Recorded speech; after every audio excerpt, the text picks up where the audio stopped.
The broadcast is now starting. All attendees are in listen-only mode. Hi everyone, this is Stacy Milburn. We're going to give people another 2 minutes to jump on the webinar before we get started. Thank you.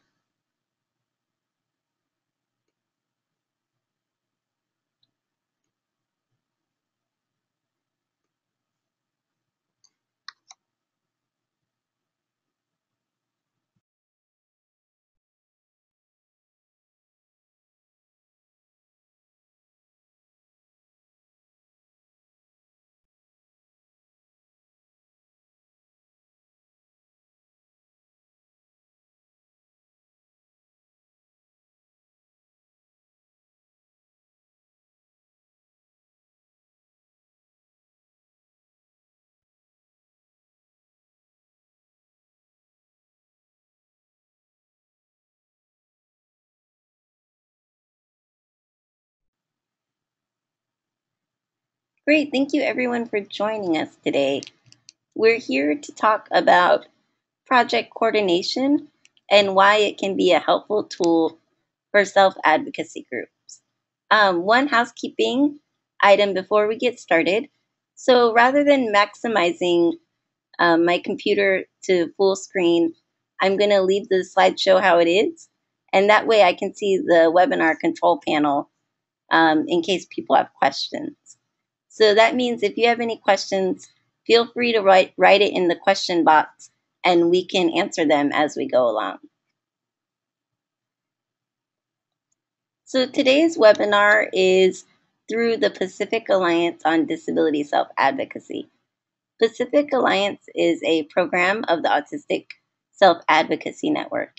It's funded by the Administration on Intellectual and Developmental Disabilities. We provide technical assistance to self-advocates leading groups in California, Oregon, Washington, and Montana. Some of the ways that we provide technical assistance is through one-on-one support to groups, hosting monthly webinars like this one, publishing monthly resource guides, and hosting a Leadership Academy conference once a year. And so basically technical assistance means having a technical type of skill, like a hard skill, and providing support to another group in learning that hard skill. So we're here today to talk about project coordination. Project coordination can be a great way that self-advocates can bring in money for their groups. So one example is when I was 18 years old, my friends and I started a statewide disability youth organization. And we would get funded, different agencies would give us small grants to do a project. And one time we were funded to do a project where we checked the accessibility of polling places. And rather than it being a grant, it was kind of a independent contract.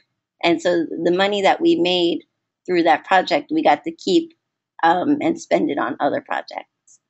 So let's see. Oh, thank you. Trina had a question. So give an example of a hard skill. One example is, for example, there is a platform, different platforms available where you could send out a mass email and keep track of people's contact information and put forms on your website. And so we could teach a group how to use that kind of software. Another example is if a self-advocacy group is interested in becoming a nonprofit, then we could help them figure out, what are the pros and cons of becoming a nonprofit and what they would need to do next. So those are two examples of technical assistance. Thank you, Trina. So yeah, project coordination. Project coordination means that you are doing, facilitating or working on a project, and you're paid to do that work. And so it can be a really good opportunity to learn kind of what are the skills involved with bringing people together and working on something. So a lot of people right now are interested in becoming nonprofit organizations. Hosting or working on a project is a good stepping stone for that, because you have to learn a lot of the skills around how to work together, how to make group agreements, how to figure out who's going to do what, and then actually doing it. And so those are good things to sort out as a group before you jump into something deep like becoming a formal nonprofit. And another benefit of doing a project is if you do a good job, it builds up your credibility. And so when opportunities become available later, people will think of you and remember, hey, Joe Schmo did a great job on the project. Let's ask his group to come back and help us with this. So, what is a project? A lot of times people talk about programs and projects, and they use those words kind of to mean the same thing. But actually, project coordination is pretty different from program management. So, for program management, a lot of times a program manager will run 3 or 4 programs, and they're ongoing programs, and they're a part of a larger vision. With a project, it has a very clear start and end date. And so, for example, if your self advocacy group is given a project around publishing a guide on accessible language, and the start date is April 1st and the end date is June 30th, it's a very specific, limited time. Whereas a program might be something like um, teaching independent living skills. ILS could go on for years.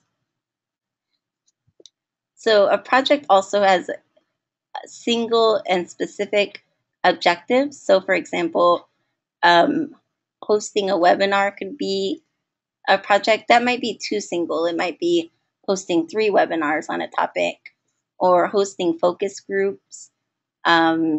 Like I mentioned earlier, the accessible polling place, seeing if polling places were accessible. That was a really specific project. Do people have any examples that come to mind? If so, you can write it in the question box or the chat box, and then we could talk about it as a group. And I'll just continue as people type in their answers. Projects also have really clear budgets. And when dealing with the budget, a lot of times in a project, one of the big concerns is around spending all of the money before the project is over. So if you have a project and they give you $10,000, if you don't spend the $10,000 and the project is through a grant, then at the end of the time period, they might want you to give the money back. And so when running a project, a lot of people have to spend time thinking about how are we going to spend all this money. And then because the project is done in such a short period of time, the leadership shouldn't change. Whereas a program management, the project is happening. I'm sorry, I need to slow down. So with program management, the program might be going on for years. And so it's okay if the program manager changes. But for a project, it might be 3 months, it might be a year, and it gets really concerning to people if the leadership changes. So Trina has an example of a project.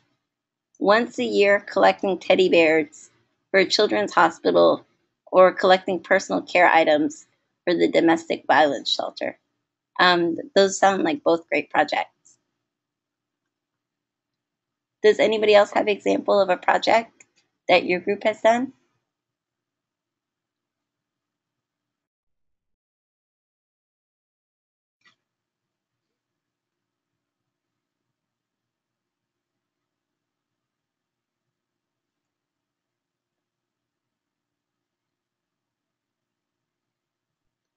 So in an ideal world, which is basically our dream high-level world, self-advocacy groups would have their own funding, and they could decide what to do with that money. However, that's very much a a dream to aspire to.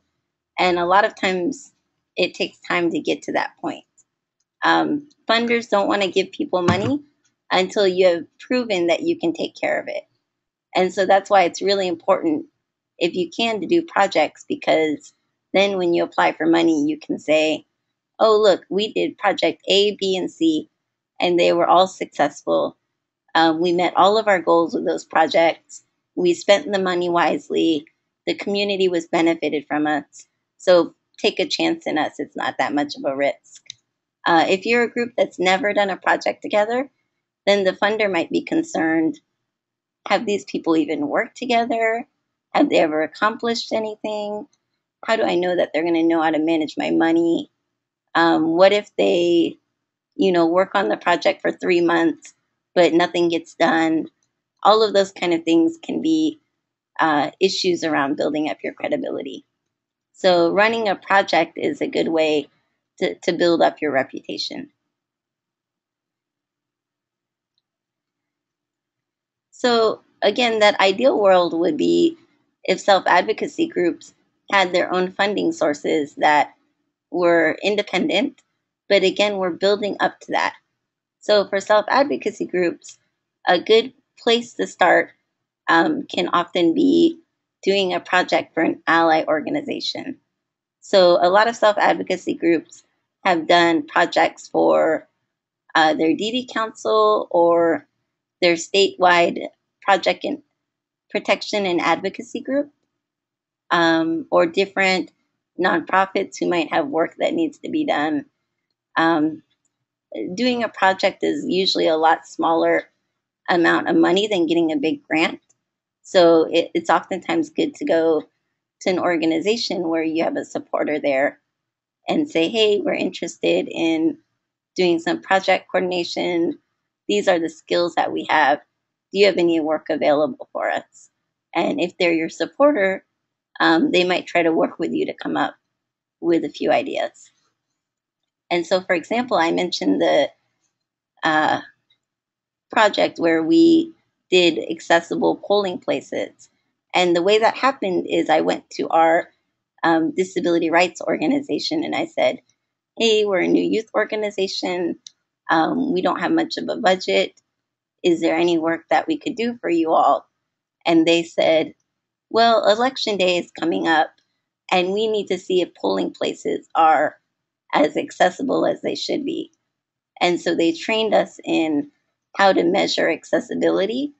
And then about 15 different youth activists all around North Carolina, we went to polling places in our community and we kept track of which polling places we went to and took pictures and did all of the needed documentation. And then at the end of the project, we turned in the invoice for the amount of hours we worked on it. And then we were allowed to keep the money that we got for doing that work. So right now through Pacific Alliance, a lot of times we talk to self-advocacy groups who their funding source was maybe through their state DD council. And the DD council was giving them ongoing money, but it wasn't really clear about what needed to be done with that money. So that isn't really working for people, because when people give you money, they want to see that concrete things are done. And so that's why projects can really work, because you're setting the goal and saying how the goal is going to be done. And then it's also really concrete. So rather than just going up to a funder and saying, hey, can you write us a check for $25,000? We're self-advocates and we could really use the money. It's a lot more effective to go to a funder and say, hey, we have skills in hosting accessible meetings and we're experts in self-advocacy. Is there any work that we could do for you? That tends to work a lot better. Are there any questions?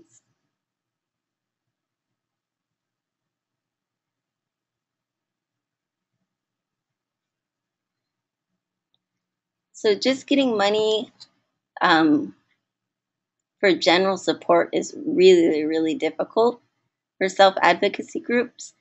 It's a lot easier to get money if it's tied to a goal. And that's why projects can be helpful.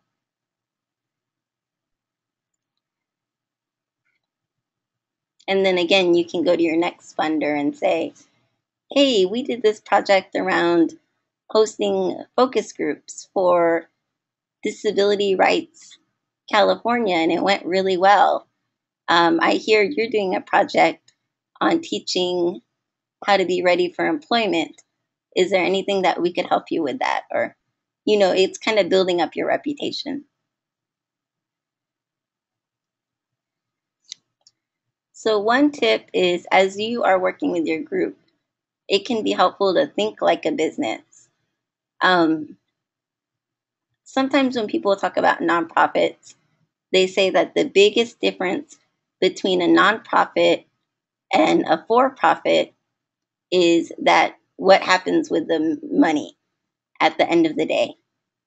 So for a nonprofit organization, if there's any money at the end of the day, it needs to go back into the organization. A business or a for-profit, if there's any money at the end of the day, it goes to the owners or the stakeholders. Stakeholders are people who have stock in a business. But other than that difference, nonprofits have to work a lot like a business or they won't survive. And so sometimes when we talk about nonprofits, for example, let's say we talk about an environmental nonprofit. We could say, oh, they're an environmental nonprofit. Everything that they should do should be about making the earth better. But that's not all that the nonprofit thinks about. The nonprofit also has to think about, how are we going to get money to stay alive? So we need to do fundraising. We need to have grants. How are we going to have staff that are really good at implementing our projects? How are we going to evaluate the staff to see if their work is successful? Those are all things that a business thinks about too. So we're talking a little bit about the nonprofit field so that self-advocates can think about more how they might fit into this. So if you approach a organization and ask them if you can do a project, this is what the organization might look like. So there's a board of directors at the top, and they make the decisions and they hire the executive director. The executive director is kind of the main caretaker of the organization, and they are kind of, a business would call them a CEO. And again, this on the screen is just kind of what is common. Every organization is different. And some organizations call these people, different things. So some organizations might call the executive director the president, or again, the CEO. Chief financial officer, that's the main person who makes decisions about money. And we have a question. Oh, this is a great question. Is this chart for nonprofits or for-profits? So this chart is actually used by nonprofits and for-profits. And so, for example, in a nonprofit, we would call this like the board of directors. There's other words for it too. And then a for-profit would have that too. Nonprofit would call the executive director. For-profit would call that person a CEO. Director of programs, oftentimes in nonprofits are called the deputy director. A for-profit might call them a chief operations officer. And so this middle bar right here, this is kind of all management level staff.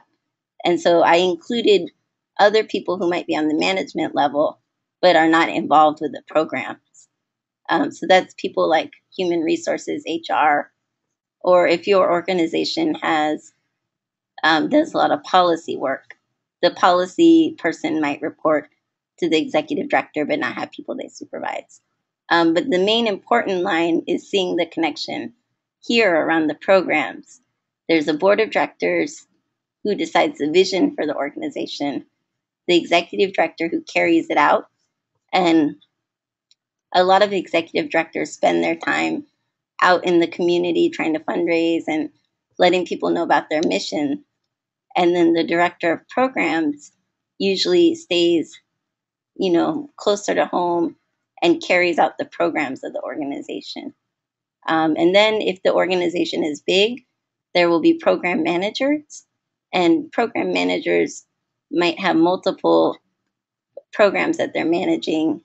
And then not below, but part of that would be the project coordinators. And so project coordinators are working to complete really specific tasks. So the place that self-advocates could get involved is the yellow level, which is the project coordinator level.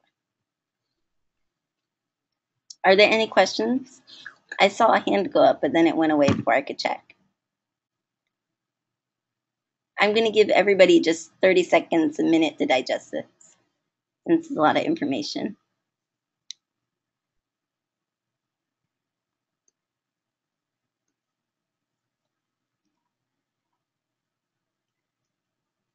Oh, that's cool, Tara. Thank you. So no questions.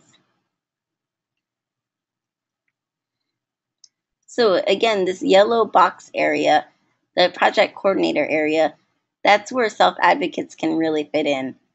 Another place self-advocates can fit in is by serving on the board of directors. So if, for example, your local independent living center ever asks you to join the board, that can be a great place to have influence or different agencies in the community. So how can self-advocates fit in to this whole nonprofit world?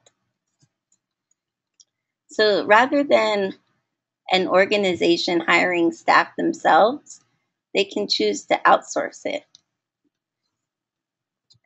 So a lot of times when we hear the word outsourcing, it's used to talk about an American corporation going to China because the labor there is cheaper and so they can make more money.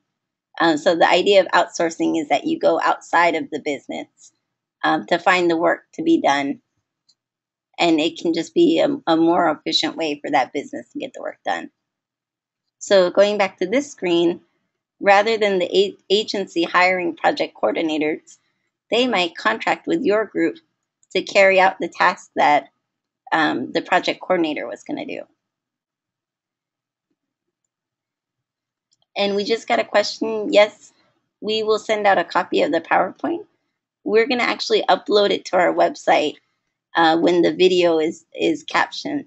So we'll take this presentation today and caption it and put it on YouTube, and we'll include a link to the PowerPoint too. And Donna from People First of Washington made a great point that program staff at People First of Washington are all people with disabilities and self-advocates, and everybody's paid. And that's really important to note. In a People First group, why wouldn't self-advocates be involved in all areas? Oh, okay, so I see why that was brought up. So I mentioned just being involved in the board of directors, and then Trina and Donna made a really good point that actually self-advocates can be involved in every level of this. So there's no reason why a self-advocate can't be a program manager, can't be a deputy director, or even the executive director. In fact, ideally, we should be the people filling those roles. But one point to make about this is an ally organization isn't going to necessarily hire a self-advocacy group to be a program manager or a deputy director. They will hire groups to be project coordinators. So that's why we're talking about that level today. So when an organization chooses to hire somebody else to do a project, the people that do the project are usually independent contractors, sometimes called a consultant, or they are a vendor. The biggest difference between being an independent contractor and employee is that when you're an employee, your taxes get taken out of your check. If you're a contractor, you're responsible for paying the taxes on the work. Basically, as a contractor, the government is seeing you as your own business. The other difference is when you're an employee, you have a boss who's kind of telling you what needs to get done day to day, and they're supervising you. When you're a contractor, the way that it's supposed to be is that somebody tells you they want this project done, and then you do it. Sometimes it can get a little bit messy where nonprofits have employees that they supervise day to day, but because of tax reasons, they call them contractors, and that can bring up some legal problems. If you're a contractor, you shouldn't have a day to day supervisor.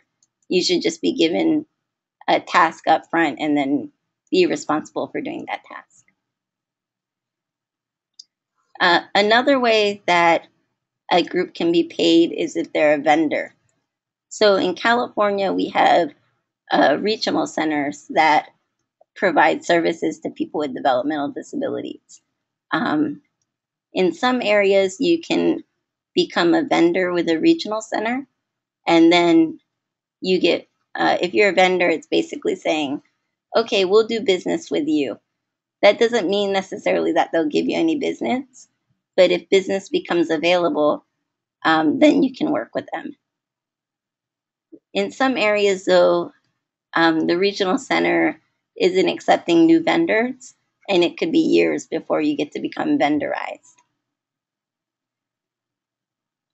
But the main way to do a project is usually as independent contractor type relationships. Are there any questions? I know this is pretty technical.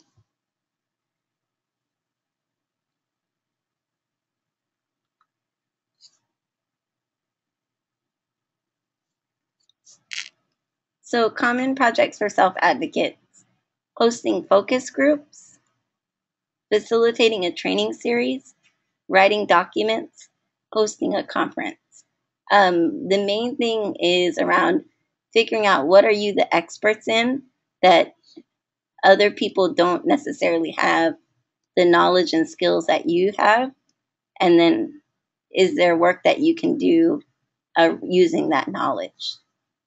So let's take a second and just ask the group, if your group did a project, what have you gotten paid to do? So what are some projects that people were able to do? And earlier, Trina mentioned collecting teddy bears and collecting supplies for domestic violence. Do people have other ones?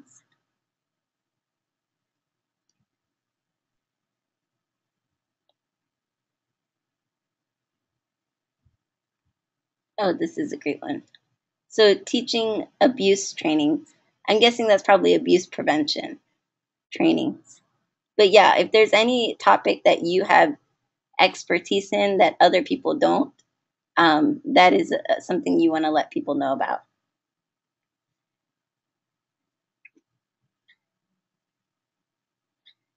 Oh, cool. So Drew Goldsmith says, made short promo films for other agencies.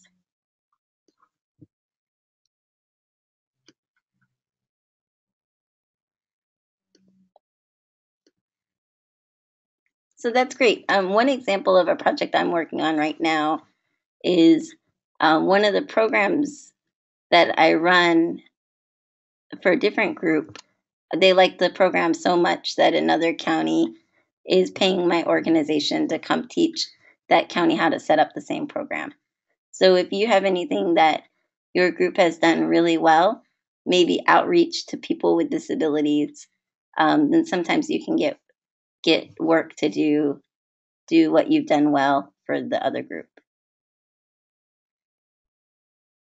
So Donna says educating providers and case managers on communication skills. Yeah, that's a really good one for a lot of self-advocacy groups, is teaching people without disabilities disability competency skills. And Trina wrote that we got a grant with Department of Rehab. Do you want to say more about that, Trina?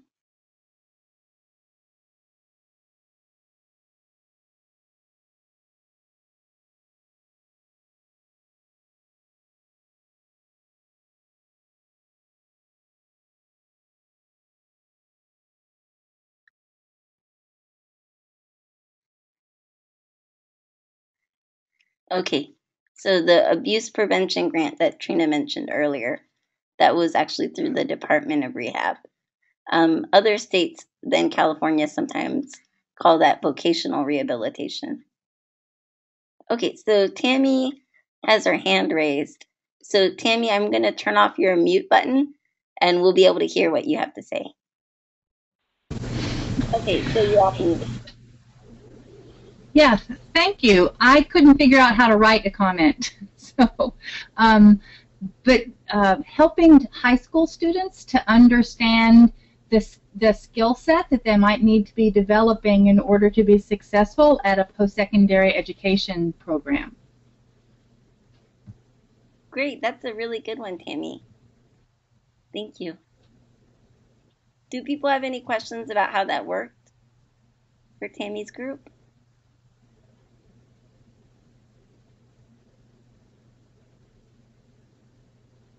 Okay, thank you, Tammy. Thanks. So Trina also added that the Teddy Bear Project and Women's Shelter gift bags are unpaid projects. And self-advocacy groups do unpaid projects all the time because they are important to us. And so sometimes when you're thinking about doing a project for pay, it can be important to think about, does our group already do this, or would we be adding a different thing to the group that we don't do yet? And talking like that. I really liked about Tammy's example. A common one for self-advocacy groups might be to develop tools or curriculum. Again, if you have a specific uh, experience and knowledge about a topic, then you can train people how to do it, and you can write lessons and training plans and curriculum, and that can be also a way to get funding.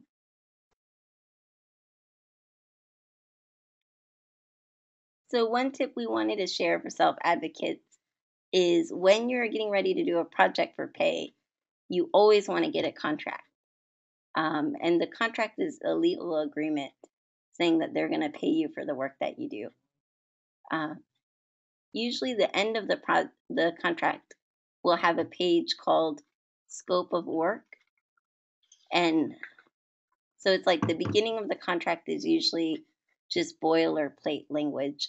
Boilerplate means kind of a blank template that, they just fill in your name, for example, in this image, and fill in the date. And it's kind of the same language used for everybody.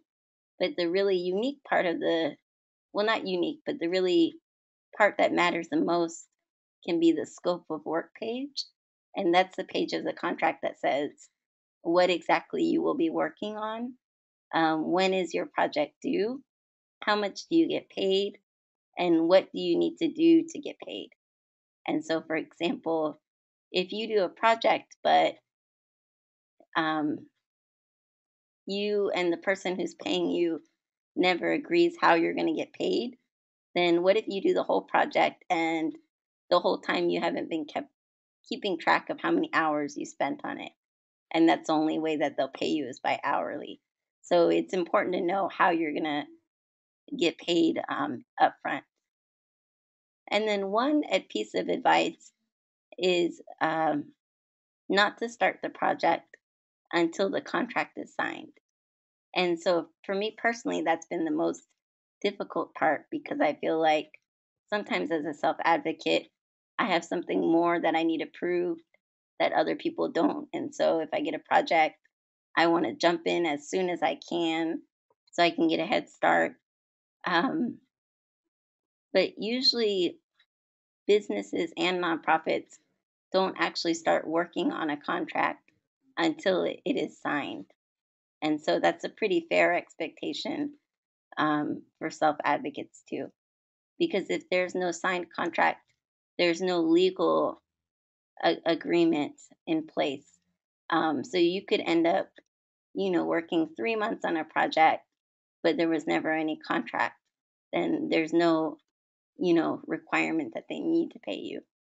And sometimes it can be different if you know the funder really well and you can count on them to pay you without the contract. Or, sometimes if like you're going to get a government grant and they're just behind schedule, but the work needs to start, then, you make your own decisions around it. But it's a pretty common expectation that work doesn't start until the contract is signed.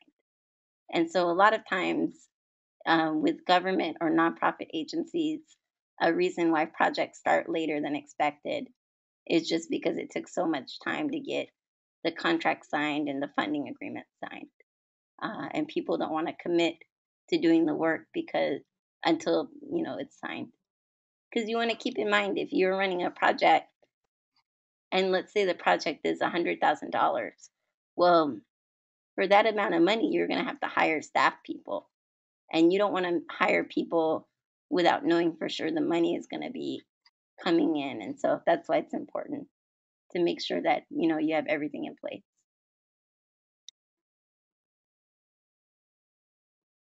Oh, and one other thing about contracts is sometimes if it's an informal agreement, people won't want to go through all of the process of having a contract. So you might have to advocate for it. And so one way you can frame it is saying, I really want to be clear about what you expect from my organization. So we would like to have it in writing. And as long as it's in writing, then, maybe email chain is okay. Or another option is a memo of understanding, MOU. But contract is, I think, legally the most solid.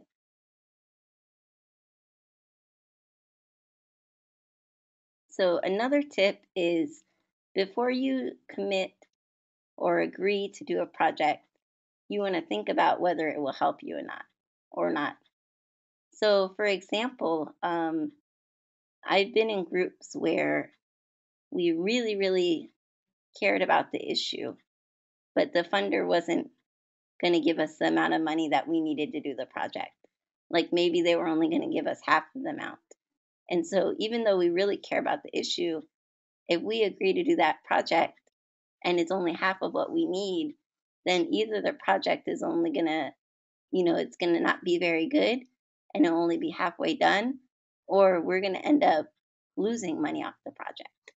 And so it's helpful to think, is this going to further my organization or is it going to put us back? And a good starting place for that is creating a budget for how much the project is going to cost. So does the money the funder is going to give you cover all the cost of what it takes to do the project? Another question to ask is, how much work is this project? Is this project going to be 300 hours of work over the next 6 months? Or is this project going to be 20 hours of work the next 6 months? And, not only the parts of the project that are really clear, but what about all the other things that take times, like, meeting with the funder to explain what you've been doing and checking your email and all of those kind of things add up too.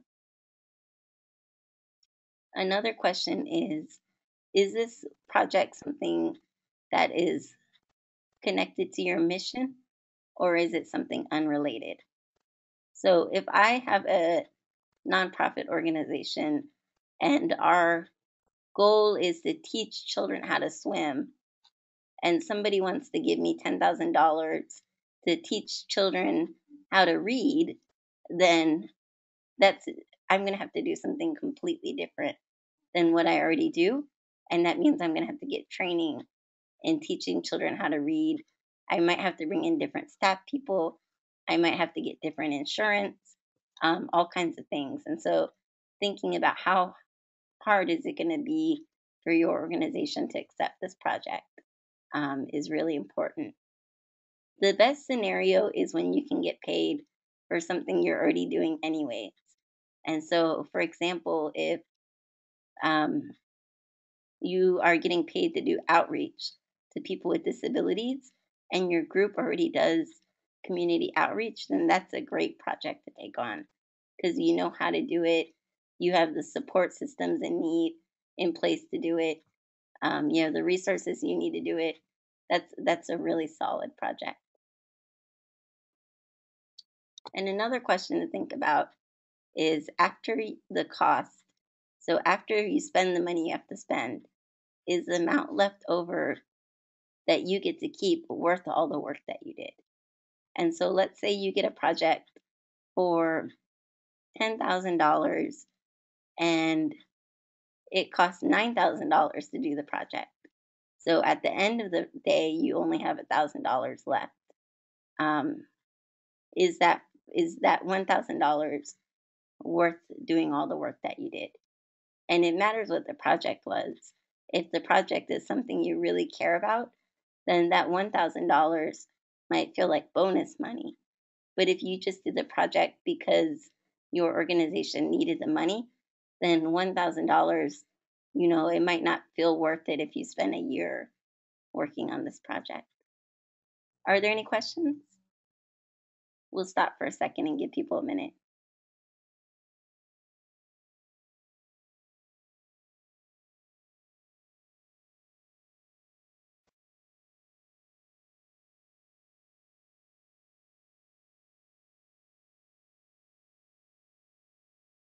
Okay, I don't see any questions.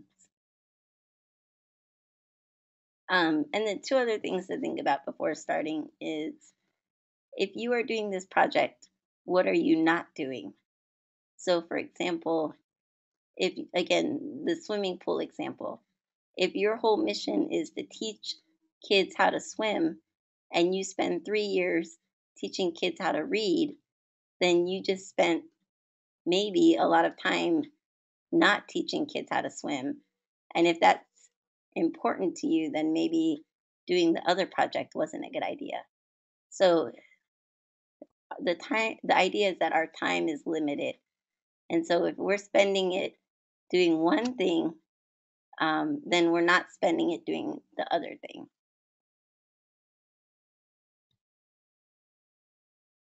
And then the other thing to think about is, does the amount of funding that they are giving you value your time and your experience and your expertise? So if you get a grant to do, let's say you get $5,000 to do a project, and the funder would have given $25,000 to people without disabilities, then that's kind of a disrespectful thing that they would give you only $5,000 if the project is worth 25,000. So that would be something to think about too. Is does the amount that they're giving you value who you are? And I put this picture because what we spend our time on can grow things. And so if you're running a self advocacy group, you want to grow the group. And we're the caretakers of our groups and our organizations. So we need to think about, is what we're doing growing our mission, growing our purpose? So Donna says, we are fortunate that we have a project that is focused on what our board has set for their goals. So basically, they pay us to fulfill our mission. Those are the best kind of projects. If you're accepting a project that is outside of your mission, then a lot of times that can be what people call mission creep, where it takes you away from your mission.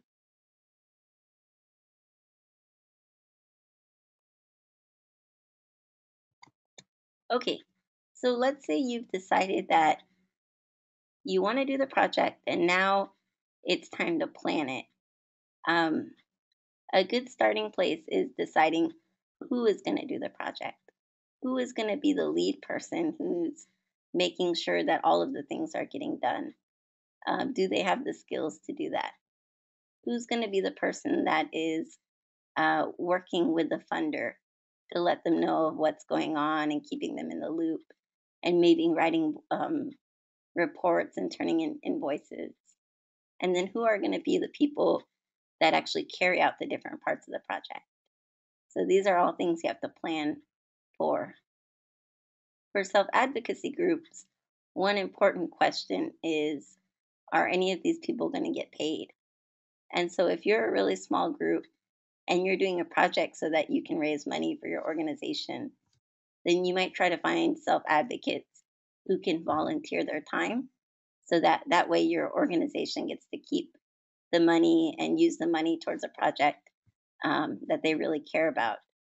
But if you don't really have self-advocates who can volunteer their time, then you might have to hire somebody to coordinate the project and do the project. And even if your self-advocate members are volunteering their time to do the work, you have to remember that you're being paid to do the work. And so they have to, it can't be like volunteering and then people don't show up. If you're getting paid to do something, then your volunteers have to be like staff members. When you're planning, you also want to be clear about what are the deliverables. So deliverables are the products that you're making or the service that you're providing. So what are the things that your project is going to create? So if your deliverable is hosting a conference once a year, then something your project probably wouldn't want to do is um, create a radio station. That doesn't have anything to do with hosting a conference. And so that wouldn't, creating a radio station wouldn't help with delivering your deliverable. And then when you're planning, you want to be clear about the timeline. So what are the deadlines for each deliverable that's due? When is your team going to meet? And when do you communicate to funders? And the last tip for planning is be clear about the budget and what you will do with the profit. So a lot of times with the budget, you can make revisions, which means changes. But a lot of funders don't like to see budget changes, all the time. So when you come up with a budget, you want to try to be as real as possible. And then, of course, before you accept the profit, if your organization is going to make some money off of doing the project, then you want to figure out, well, where is this money going to go to? Is it going to go to just our general budget, or is it going to go to supporting a specific thing? So when you're planning, creating a budget, you want to think of every single cost it will take to make your project successful. So let's say I'm hosting focus groups. If I forget to include transportation tickets for people to attend meetings in my budget, and nobody has the funding to be able to, get to my meetings, then my project isn't going to be set up to be successful. And so you need to think about everything that it's going to take to make it successful, and then are there costs with those things? And then the other thing is, don't be afraid to count your time. In nonprofits, personnel, which means staffing, is usually 60% of the budget, sometimes even higher. So here's a sample budget. Oh, my numbers moved around a little bit. This should all be straight. So let's say that you get $10,000 from the DD Council. And this budget is for hosting focus groups. So they give you $10,000 to host focus groups. Then you need to figure out what are all your costs to hosting these groups. And usually a common strategy people use when figuring out a budget is they count the staff time last. So they count all the little numbers first. So they count how much does it cost to rent a room? How much is it going to cost for sign language interpreters, direct support staff, food for the meetings, materials? Um, if people need to be paid or reimbursed for attending the focus groups, then you'd want to include that in your budget by giving gift cards or different things like that.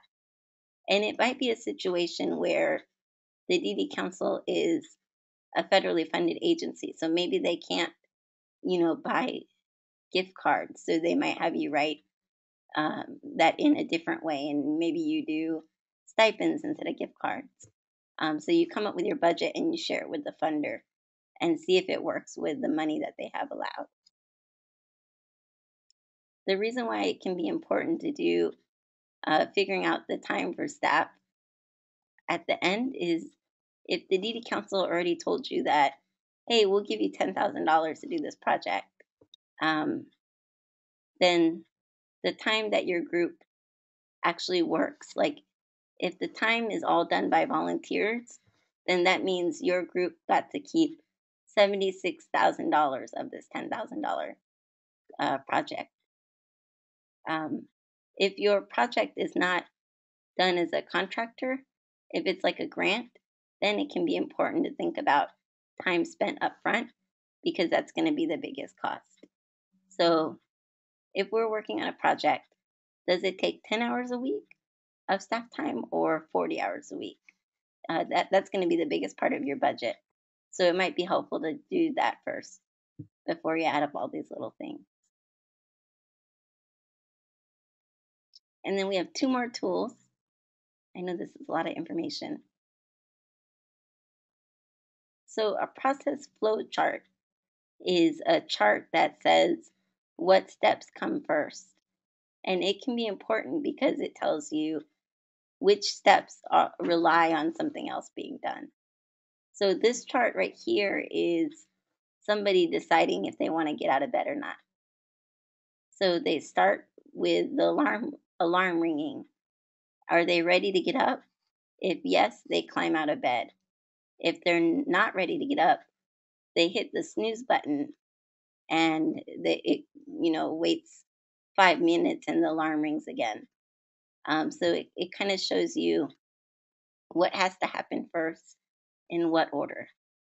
So if I am running a fast food restaurant, at the beginning of my flow chart is going to be the customer walking in the door.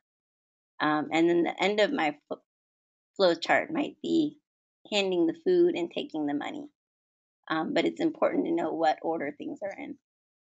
And then if you ever see a diamond in a flow chart, that's important because that's a stage where a decision has to be made. And that can be important to plan for because if your group only makes decisions in person, then you need a plan to have a meeting at that stage in the process. And there's more resources on Google about process flowcharts. And we'll also be publishing a resource guide on project coordination at the end of the month. And then the last tool we wanted to share was Google. So Google Drive is an online file sharing system through Google and Gmail. And so what it allows you to do is share your calendar and share documents and Excel sheets with different people. And people can edit them at the same time and it'll say who did what. And so a lot of times when I am having a phone meeting, my colleagues and I might also be in the same Google document taking notes together, and then we can all see the same screen. So just as an example, this is a Google Drive folder for a school project I had this year. And so all of the people who are in my school project, we had this folder. And so if we wanted to look at our timeline, we could just go on that folder and it would show, okay, the policy memo is due February 21st and Allison's in charge of it. And it's nice because everybody can see it. Or when we had our memo sections, we could go in the folder and see, oh, this is what Teresa wrote. And then another person could leave a little comment on whether what she was writing was right. So Google Drive, that can be a really helpful resource for working on a project with other people. So are there any questions or comments?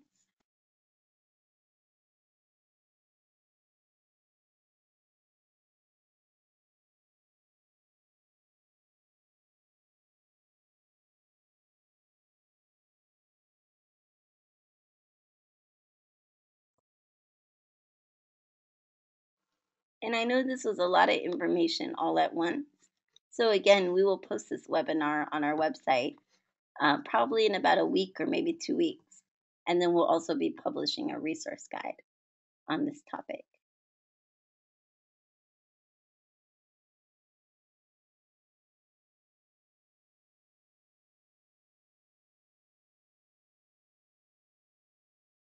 Any questions? We have about 2 minutes for questions. Yeah, so we were asked to give the website link now. So I'll type it on the screen. Are there any other questions?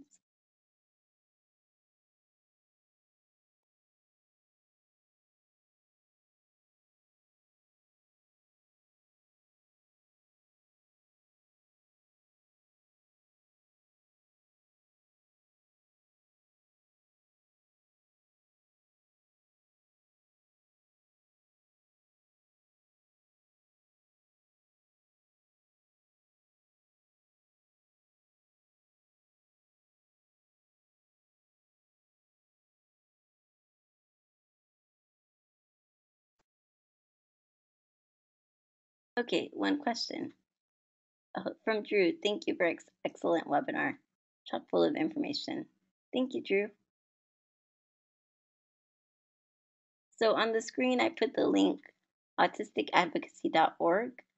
And when we post the webinar information, it should be on the front page.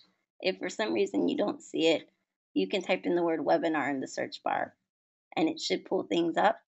So we already posted last month webinar on fundraising and a webinar that we hosted with the Special Hope Foundation executive director on what self-advocacy groups need to do to apply for grants. And we'll keep doing that every month. So our next webinar is on June 10th at 1 o'clock Pacific time, and it's going to be focused on delegation. So delegation means figuring out what task you can give somebody else to do, and how to know what leaders need to do and what they can ask other people to do. So thank you all for joining us. We look forward to seeing you in June. And if you have any feedback for us, it's always appreciated. Thank you.